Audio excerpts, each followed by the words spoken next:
Our current process is we have you come in for an evaluation initially with one of the nurse practitioners. We have two wonderful ladies that work with us that do that, and they've trained and spent a lot of time with me and really can do a lot of the things I do, but their goal is to sit down and find out what you want, what has already reached critical standpoint, order some standard labs that we do on all of our entry patients with some fine tuning based on your personal situation, and then see you initiate maybe some things at that visit if you look healthy enough, able to jump in here with a few things initially, starting with something like a lifestyle modification, putting on some fasting programs, maybe one of those GLP-1 medicines. Get your labs done, come back in 3 or 4 weeks later, 4 to 6 weeks later, whatever works out with your schedule or our schedule. We do not process acutely ill people here, right? So we want to get all of our data back in, sit down, I look at it, you come in, we sit down and stare at it together.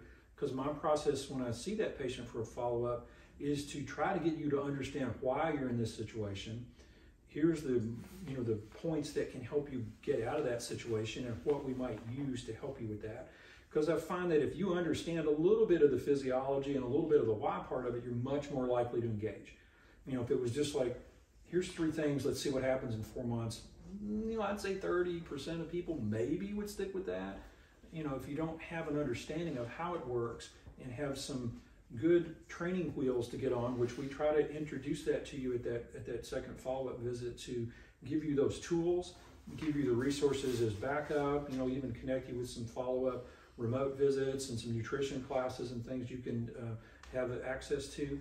You're not going to stay with it, consistently if you don't understand why, right? And now you don't need to know how to give a lecture on it, but you kind of need to know the simple things like too much in, not enough out, need some hormones, need something to control sugar, need to deal with things we might find on that visit, because we really look at it on your initial things is like, first of all, are you sick?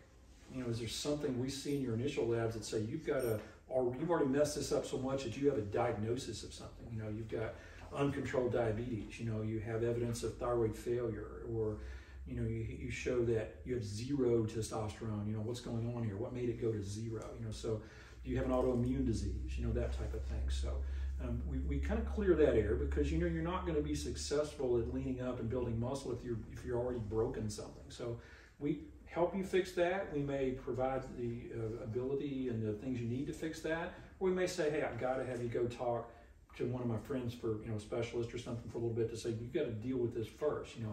We do the best things we can to make sure you don't have underlying, cancer. We actually have access now to a nice thing called a GRAIL test. And Scott, what's the new name they gave it? Is it a Galleri test? Yeah, so they rebranded it. But it's a blood test that tells you about 55 or more of the most common cancers that are misdiagnosed or undiagnosed in their stage 1, stage 2, when they're most often curable, and usually found in stage 3 and 4, which most of the time they don't do as well, right? So if we need that or we're concerned about that, then we'll do something like that, to make sure you don't have an underlying cancer, because regenerative therapies are wonderful, but if you're already broken some things, we've got to fix stuff first before we dive into the regenerative world.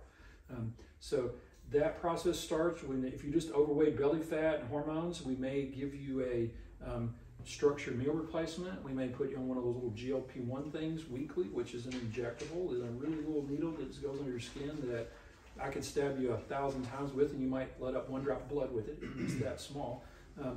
Then we may look at your hormones, and see, are you producing T? Do you have the potential to produce your own T, testosterone, or have you already messed it up enough where you've lost that potential to produce it? And those guys might need replacement, but probably 70–80% of them can make their own.